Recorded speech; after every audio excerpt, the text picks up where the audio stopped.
is up, everybody? Okay, we're gonna get this thing going.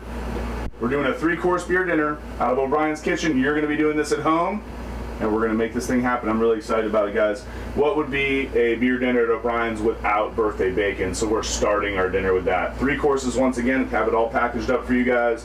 We're gonna take our birthday bacon. We're gonna get your favorite pan going over medium heat. Just a little something like that, because with pork belly, bacon, things that you've already braised, you don't want to sear the heck out of them. You want to gently warm them back up and let that fat start to cook the crispiness out of the bacon, out of the pork belly. We're going to go cut side down on that. Tom, check that out. So we're going to cut side down. What we want to do is bring that nice cut that we did. See how we scored that really nicely? That's to help that fat render out, and also that fat, as it's rendering out, is going to crisp up that and make it kind of chicharron-like. So we're going to get that thing going. You hear the sizzle. And what we're going to do with this, cut side down first. I'm just going to give it a little press to get it started, and then it's going to continue to sizzle, it's going to continue to render, and we're going to get that nice crispiness and browning Maillard reaction that we really like.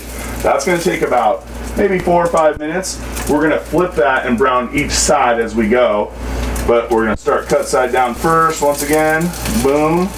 So Tyson, what's been done to the pork belly at this point to get it ready to put in the pan and make it birthday bacon? Okay, good question. That's the secret, but I'm going to give you guys a little kind of input as to really just how to treat pork belly, period.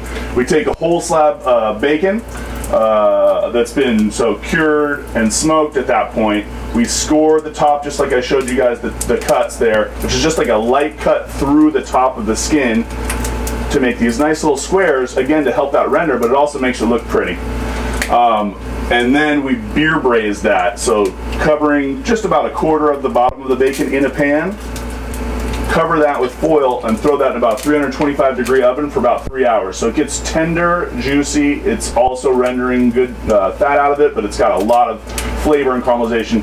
That liquid that you're putting in the pan, I usually just use any beer. Thinking about what course I'm doing with that, or a beer that I'm pairing with that, I might try and mirror those beers. So if I'm going to pair this with a red ale like today, I would braise it in a red ale. That works, but stock, or I mean water does it too, but you don't want to use water. Let's add flavor where we can add flavor, you know what I mean? Because sometimes you use that braising liquid to make a sauce for something else. So save fat, save juices, save everything to make more things more delicious later on, right? And then we take that 3 hours, 3.5 hours or so in the oven, and then we chill it overnight, and then we cut it into pieces like this, let it chill, let it think about what it's done, put it on timeout for a minute, you know what I mean? And then we cut it and we get that thing going. So let's check this out right now, guys. So at this point, we've got a nice little sear on one side there. We're just gonna turn that to the side, and we're gonna keep flipping it about 30 seconds each side at this point now. 30 seconds, 30 seconds, 30 seconds or so. Real quick, I'm going to show you guys what we're doing next.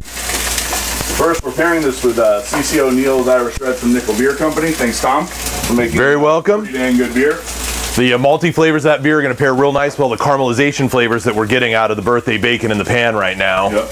And the vinaigrette that we're putting with this this salad as well, and the pickled onion and grapes are going to offset the fat that's coming from the bacon itself, those caramelized flavors, and offset some of the beer flavors. So we've got a nice little contrast pairing here. So what we're going to do here, guys, taking my vinaigrette, taking my pickled onions, taking my arugula and my grapes. Just going to go ahead and dump those in a bowl and get this thing going. Same thing, all the onions in there.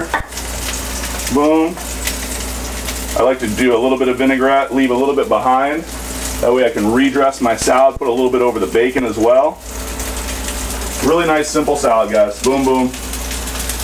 Get all that goodness layered in there. Nice and even distribution. Grapes on top. We're ready to plate right there. Boom. Leaving that vinaigrette. We're going to go ahead and flip. I'm using my hands, guys, because I'm wearing gloves, one, and I can't feel anything on my fingertips. So use a tong. But I'm using my hands right here, but use a tong. It's super easy. See, look at that. Nice caramelization. That is going to be ridiculously delicious and a great way to start our beer dinner at home. I think it's going to be pretty awesome. We literally have 30 seconds left on that, Tom, and we're good to go. Perfect. That'll be great timing. Real quick, easy first course. It looks good, smells great. Yeah, and then what I do, like if I'm trying to do, like maybe eat all 3 courses at once, I would just kind of set this aside in a bowl, kind of near the stove so it stays somewhat warm. If I need to hit it one more time to get it back up and lively, we'll hit it one more time. But we're good to go at this point. I like to keep an oven on it when I'm cooking too, just in case I want to like let things just stay warm. If we're doing 3 courses at once, if I'm doing a family meal and we have multiple things to heat up, just a good thing to do. Like just put the oven on 300 degrees, keep it warm, you're good to go. So at this point, look at that. Beautiful caramelization. It's hot, even through my gloves. I lied, I do feel things in my fingertips. Boom, right there. We're gonna set that aside and we're gonna plate that up later, but we have our pretty much our first course ready to go. I saved a little bit of that vinaigrette to drizzle over the bacon itself. And that's our first course. I'll show you guys how to plate that in just a little bit.